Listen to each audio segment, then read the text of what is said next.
오늘 함께 나눌 말씀은 창세기 11장 1절에서 9절, 로마서 8장 14절에서 17절, 요한복음 14장 8절에서 17절의 말씀입니다. 온 땅의 언어가 하나요, 말이 하나였더라. 이에 그들이 동방으로 옮기다가 신할 평지를 만나 거기 거류하며 서로 말하되, 자, 벽돌을 만들어 견고히 굽자 하고, 이에 벽돌로 돌을 대신하며 역청으로 진흙을 대신하고, 또 말하되, 자, 성읍과 탑을 건설하여 그 탑 꼭대기를 하늘에 닿게 하여 우리 이름을 내고 온 지면에 흩어짐을 면하자 하였더니, 여호와께서 사람들이 건설하는 그 성읍과 탑을 보려고 내려오셨더라. 여호와께서 이르시되, 이 무리가 한 족속이요 언어도 하나이므로 이같이 시작하였으니 이후로는 그 하고자 하는 일을 막을 수 없으리로다. 자, 우리가 내려가서 거기서 그들의 언어를 혼잡하게 하여 그들이 서로 알아듣지 못하게 하자 하시고, 여호와께서 거기서 그들을 온 지면에 흩으셨으므로 그들이 그 도시를 건설하기를 그쳤더라. 그러므로 그 이름을 바벨이라 하니, 이는 여호와께서 거기서 온 땅의 언어를 혼잡하게 하셨음이니라. 여호와께서 거기서 그들을 온 지면에 흩으셨더라. 무릇 하나님의 영으로 인도함을 받는 사람은 곧 하나님의 아들이라. 너희는 다시 무서워하는 종의 영을 받지 아니하고 양자의 영을 받았으므로 우리가 아빠 아버지라고 부르짖느니라. 성령이 친히 우리의 영과 더불어 우리가 하나님의 자녀인 것을 증언하시나니, 자녀이면 또한 상속자 곧 하나님의 상속자요 그리스도와 함께한 상속자니, 우리가 그와 함께 영광을 받기 위하여 고난도 함께 받아야 할 것이니라. 필립이 이르되, 주여, 아버지를 우리에게 보여 주옵소서. 그리하면 족하겠나이다. 예수께서 이르시되, 필립아, 내가 이렇게 오래 너희와 함께 있으되 내가 나를 알지 못하느냐? 나를 본 자는 아버지를 보았거늘 어찌하여 아버지를 보이라 하느냐? 내가 아버지 안에 거하고 아버지는 내 안에 계신 것을 내가 믿지 아니하느냐? 내가 너희에게 이르는 말은 스스로 하는 것이 아니라 아버지께서 내 안에 계셔서 그의 일을 하시는 것이라. 내가 아버지 안에 거하고 아버지께서 내 안에 계심을 믿으라. 그렇지 못하겠거든 행하는 그 일로 말미암아 나를 믿으라. 내가 진실로 진실로 너희에게 이르노니, 나를 믿는 자는 내가 하는 일을 그도 할 것이요 또한 그보다 큰 일도 하리니, 이는 내가 아버지께로 감이라. 너희가 내 이름으로 무엇을 구하든지 내가 행하리니, 이는 아버지로 하여금 아들로 말미암아 영광을 받으시게 하려 함이라. 내 이름으로 무엇이든지 내게 구하면 내가 행하리라. 너희가 나를 사랑하면 나의 계명을 지키리라. 내가 아버지께 구하겠으니 그가 또 다른 보혜사를 너희에게 주사 영원토록 너희와 함께 있게 하리니, 그는 진리의 영이라. 세상은 능히 그를 받지 못하나니, 이는 그를 보지도 못하고 알지도 못함이라. 그러나 너희는 그를 아나니, 그는 너희와 함께 거하심이요 또 너희 속에 계시겠음이라. 아멘. 기도하고 기다리며 소망하는 이들에게 주의 약속을 깨닫게 하시는 성령 하나님을 기념하는 성령 강림 주일입니다. 오늘은 가슴에 손을 얹고 먼저 고백해 봅시다. 성령님이 내게 오셨습니다. 그리고 서로에게 인사를 나누어 봅시다. 성령님이 당신에게 오셨습니다. 아멘. 성령님이 오셨습니다.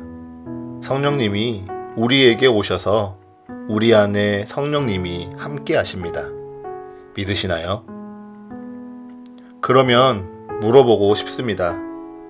성령님이 임하셨고 성령님이 함께 하시는데 나 스스로는 달라졌다, 새로워졌다고 말할 수 있습니까? 성령님이 오시고 성령님이 나에게 임하시니 내가 나의 힘을 쓰는 방법이나 내가 생각하는 방식이나 혹은 사람을 대하는 태도가 성령님이 계심을 인식하기 전과 인식한 후 조금 달라지셨습니까? 사람들은 방금 언급했던 힘의 방향, 생각과 감정, 사람을 대하는 태도, 삶을 살아내는 자세 등에 대하여 MBTI라는 방식으로 나누기도 합니다. 마이어스 브릭스 유형 지표의 줄임말이기도 한 이 MBTI 검사는 1944년으로 거슬러 올라갑니다. 이 검사는 모녀지간이었던 브릭스와 마이어스가 사람들의 다양한 성격과 기호를 관찰하면서 분류한 끝에 총 16가지의 유형으로 나누어 설명하고 있습니다. 사실 이 지표는 전문적인 심리학이나 연구의 목적으로 만들어진 것은 아니라고 합니다. 2차 세계대전 기간 남자들이 전쟁터로 나가며 공장의 노동력이 부족해지자 여성들이 그 산업 현장에 진출하게 되었습니다. 그때 이 여성들의 성격 유형을 구별하고 그들이 잘할 수 있는 적합한 직무를 찾도록 개발되었다고 합니다. 그렇게 시작된 검사가 70년이 훌쩍 넘는 요즘 사람을 알아가게 되고 또 사람을 규정하는 주요한 검사가 되고 있습니다. 많은 사회학자들은 이러한 현상의 이유를 코로나에서 찾고 있습니다.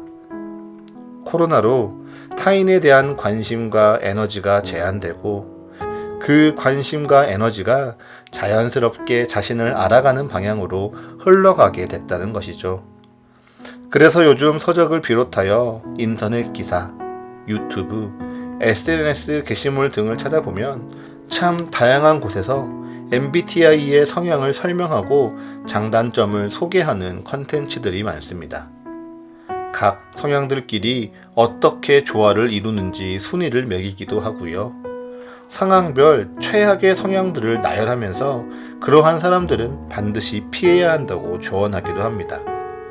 심지어 각 성향에 따라 딱 알맞는 직군과 직종을 제시해주면서 내가 나에게 정말 맞는 일을 하고 있는 것은 아닌지 고민하기도 합니다.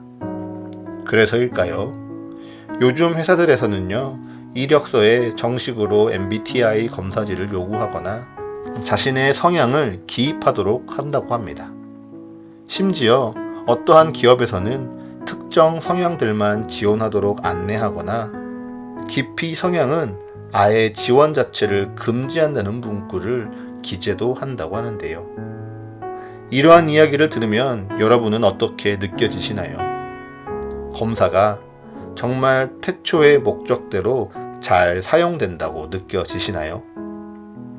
이 검사의 의도는 분명 각 성향에 따라 사람을 편가르고 구분해서 서로 다른 유형들이 조롱하거나 배격하는 부정적인 방향은 아니었습니다.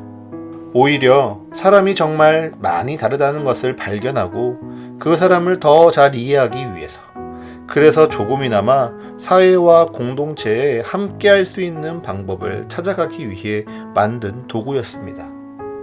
그런데 이러한 도구가 지금 오용되고 악용되고 있습니다. 누군가를 조롱하고 또 누군가를 배격하고 거절하는 도구로 사용되고 있는 것이죠. 이뿐일까요? 돈, 언어, 기술, 문화를 비롯해서 사람이 세운 수많은 문명들이 얼마나 잘못 사용되고 있습니까? 분명 기술과 문화가 사람을 이롭게도 하지만요, 또 사람을 해치고 사람을 억압하는 데 잘못 사용되고 있습니다. 문명이 악해서일까요? 아니면 그것을 사용하는 사람들의 문제일까요? 사람들의 문제라면 유독 돈을 우선시하는 이 자본주의 시대를 사는 우리의 폐해인 것일까요?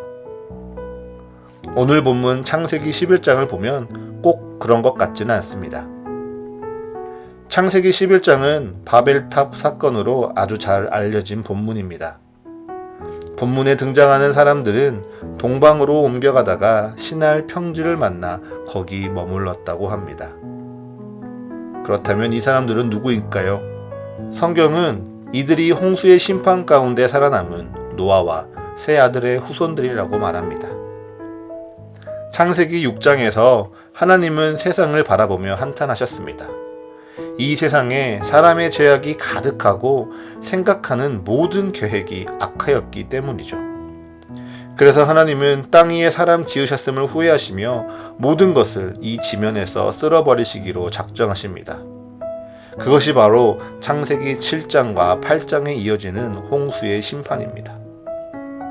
이후 홍수를 잠잠케 하신 하나님은 유일하게 구원받은 노아와 노아의 후손 그리고 모든 생물에게 복을 주시며 생육하고 번성하여 땅에 충만하라 말씀하십니다. 그리고 여기에 한 가지 더 약속하십니다. 창세기 9장 11절입니다. 내가 너희와 언약을 세우리니 다시는 모든 생물을 홍수로 멸하지 아니할 것이라. 땅을 멸할 홍수가 다시 있지 아니하리라. 아멘. 하나님은 이 언약의 증거로 무지개를 삼으셨습니다. 비가 올 때마다 홍수의 기억으로 두려워하는 인간들에게 빛을 비추시며 드러나는 이 무지개를 통해 하나님을 기억하고 또한 하나님께서 위로하실 것을 인간들에게 약속하신 것입니다. 이러한 인간과 하나님의 관계 속에서 살아가던 이들이 이야기합니다. 벽돌을 만들어 견고히 굽자. 벽돌로 돌을 대신하고 역청으로 진흙을 대신하여 단단하게 집을 짓자. 이들이 벽돌을 구워낼 수 있나 봅니다. 아스팔트라고 불리는 역청도 만들었나 봅니다.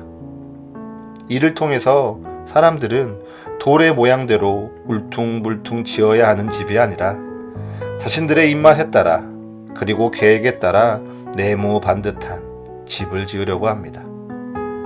집을 다 지어도 자꾸 무너져 내리는 흙더미가 아니라야 굳어지면 단단해지는 역청으로 견고한 집을 지으려고 합니다. 즉, 집을 통하여 성경은 인간의 문명이 다시 시작되고 있음을 우리에게 보여주고 있는 것입니다. 사실 인간이 만들어가는 기술 혹은 문명에 대한 증거는 창세기 전반부에 여러 번 등장합니다. 가인이 하나님께 유리된 후 놋 땅에서 자기를 지킬 성을 쌓았다고 창세기는 기록하고 있고요. 그의 후손인 유발은 수금과 퉁소를 만들어 음악을 만들었다고도 합니다. 또한 두발가인은 구리와 쇠를 다루며 여러 가지 기구를 만들며 사람들을 유익하게 하였다고 성경은 말합니다. 특별히 가인과 유발, 두발가인이 위대하고 뛰어나서 문명과 기술을 만들어낸 것이 아닙니다. 우리 인간은 창조주 하나님의 형상을 닮았고 그 인간에게 하나님의 창조적인 능력이 있기에 인간이라면 누구나 주어진 자연을 다룰 수 있고 자신들에게 유익이 되도록 그것을 변화시켜서 살아갈 능력이 있습니다. 이러한 능력이 모여 기술이 되고요. 문명이 되고 힘이 되는 것입니다. 그리고 인간은 그 문명과 힘을 통하여 이 땅 가운데 번성하며 자연을 정복하기도 합니다. 그 힘을 가진 사람들이 오늘 이야기합니다. 거기에 성읍과 탑을 건설하여 그 탑 꼭대기를 하늘에 닿게 하자. 그래서 우리 이름을 내고 온 지면에 흩어짐을 면하자. 묻습니다. 이들이 지으려고 하는 것을 우리는 바벨탑이라고 부르지요.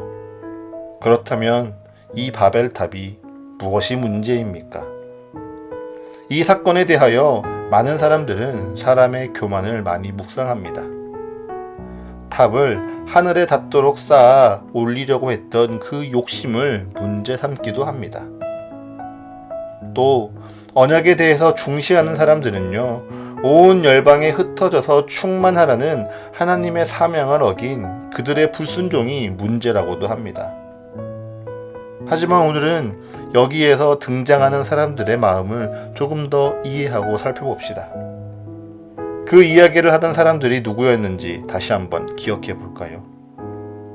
이 사람들은 바로 노아의 홍수에서 살아남은 이들의 후손입니다. 하늘의 창문들이 열려서 비가 쏟아지고 기품의 샘들이 터져서 땅 위에 물이 불어올라와 물이 온 땅을 덮어버린 그 심판의 두려움에 대하여 전해 듣고 기억하는 사람들입니다. 그래서 이들은 하늘에서 비가 올 때마다 하나님의 심판을 염려했습니다. 땅에 흘러넘치는 그 홍수를 맞이할 때마다 세상이 끝이 날까 두려워했습니다. 하나님이 또 우리를 심판하시나 그들은 두려워할 수밖에 없었습니다. 그 가운데 그들은 아무것도 할 수 없습니다. 할 수 있는 것이라곤 하나님 앞에 나아가 이 고난과 어려움 앞에서 하나님의 긍휼을 간구하며 구해주실 것을 바랄 뿐이었습니다. 그런데 그런 무기력한 사람들이 한 곳에 모여듭니다. 함께 모이니 기술이 쌓이고 문명을 이루고 사람들의 힘이 생겨납니다. 심지어 그들이 모두 한 언어를 사용했기에 마음과 뜻, 생각을 나누기에 아무런 거리낌이 없습니다. 그렇게 뜻을 합하며 이들이 이야기합니다. 성읍과 탑을 건설하여 그 탑 꼭대기를 하늘에 닿게 하여 우리 이름을 내고 온 지면에 흩어짐을 면하자. 비가 오고 이 땅의 홍수가 그치지 않는 것을 보면 하나님이 언제 변개하실지 모릅니다. 보이지 않는 하나님의 약속을 우리가 어찌 믿겠습니까? 그러니 하늘에 닿을 정도로 탑을 높게 쌓아서 언제든지 큰 홍수를 피할 수 있도록 준비하려고 합니다. 그러니 우리가 스스로 큰 성읍, 큰 탑을 만들어야 합니다. 그 아래에 모이면 그 어떤 어려움도 함께 이겨낼 수 있을 것 같고 심지어 하나님의 심판도 이겨낼 수 있을 것 같습니다. 그렇게 된다면 우리 이름을 내고 하나님과 같이 되어 하나님 없이도 이 땅에서 살아갈 수 있을 것 같아 기대가 됩니다. 그런 그들을 하나님께서 내려와 보십니다. 그리고 창세기 11장 6절과 같이 한탄하십니다. 여호와께서 이르시되 이 무리가 한 족속이요 언어도 하나이므로 이같이 시작하였으니 이후로는 그 하고자 하는 일을 막을 수 없으리로다. 아멘.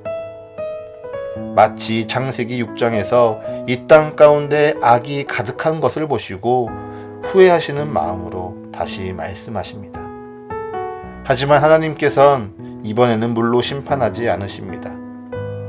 다만 잘못을 일깨우는 사람 하나 없이 한 마음으로 악을 향해 달려가며 하나님의 창조적인 그 능력을 악용하는 이들을 향하여 언어를 혼잡하게 하시고 그들을 흩어버리십니다. 그 마음이 완악하여지고 악으로 단단하여져서 하나님의 그 창조적인 능력을 오용하고 더럽히기 전에 그들의 말을 혼잡하게 하심으로 소통하지 못하도록 막으십니다.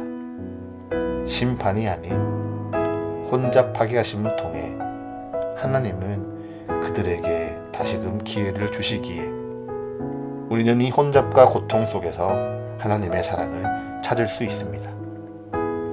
그리고 그 사랑으로 말미암아 때가 참에 예수 그리스도께서 약속하신 성령 하느님이 우리에게 오심으로 말미암아 이 바벨탑, 이 혼잡의 아픔은 다시금 회복이 되어지며 우리는 온전히 하나가 되어져 갈 수 있습니다. 이것이 혼잡하여진 언어가 다시금 하나로 회복되는 바로 오순절 성령 강림의 사건입니다. 사도행전 2장에서 함께 모여있는 제자들과 성도들에게 성령님께서 임하십니다. 성령님께서 임하시자 그곳에 있는 모든 이들이 성령의 충만함을 받고 성령이 말하게 하심을 따라 말하기 시작하였습니다. 성령님으로 말미암아 사랑의 언어가 회복된 것이죠. 언어가 회복되고 마음이 합하여진 것입니다. 각자의 삶만 돌아보고 각자의 삶만 신경 쓰던 마음들이 하나님의 뜻대로 모여지는 것이죠. 어리다고 무시받던 자녀들이 예언을 하고 현실의 벽 앞에 좌절할 수밖에 없는 젊은이들이 환상을 봅니다. 더 이상 소망이 없다 말하는 늙은이들이 꿈을 꾸고요. 모두가 자기의 한계와 부족함을 넘어서 하나님의 꿈을 꾸며 그 꿈을 향하여 마음을 합하여 갑니다. 그렇게 믿는 사람들이 다 함께 있어 자기의 것을 서로 나눕니다. 각 사람의 필요에 따라 나누어 주며 함께 살아갑니다. 날마다 마음을 같이하여 성전에 모이기를 힘쓰고 함께 먹고 함께 예배하며 기쁨과 순전한 마음으로 하나님을 찬양합니다. 그리고 이것이 성령으로 말미암아 교회와 성도들의 공동체가 살아갈 삶이라 말씀하십니다. 무엇보다 그 안에서 살아갈 우리의 삶에 대하여 요한복음 14장 12절을 통하여 이렇게 선포하십니다. 내가 진실로 진실로 너희에게 이르노니 나를 믿는 자는 내가 하는 일을 그도 할 것이요 또한 그보다 큰 일도 하리니 이는 내가 아버지께로 감이라. 아멘. 예수님께서는 말씀하십니다.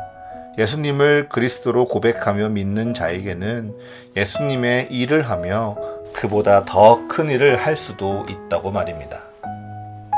예수님은 이 땅 가운데 귀신을 쫓으셨습니다. 병든 자를 치유하셨고요.